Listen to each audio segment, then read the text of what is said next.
وبعد طبعا ما انتهت مباراة منتخب الجزائر مع منتخب السنغال، قابلنا يعني مشجع من مشجعين تونس وبنبارك له طبعا على الفوز على منتخب زيمبابوي. تحياتي ليك والف مبروك لمنتخب تونس. ميرسي وتحياتي للكيب الكل.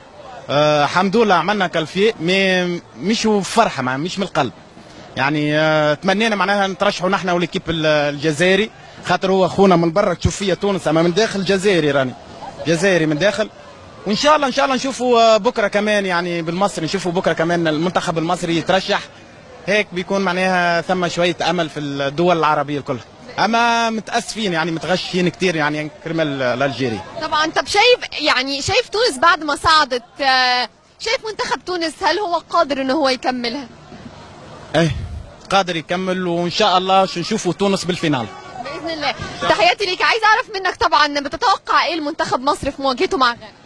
الصراحه بدي اقول حاجه لكل المصريين، منتخب مصر مش لك كل، يعني عنده تاريخه، اما هالمده صار ضعيف، يعني ضعيف، يعني مثل ماتش امبارح، ماتش معناتها اوغندا، عم نشوف معناها نشوف المنتخب المصري مش، اما ان شاء الله ان شاء الله يا رب، ان شاء الله يا رب بكره معناها بيربح ويترشح ونشوف. تتوقع مين ممكن يكون في الفاينل؟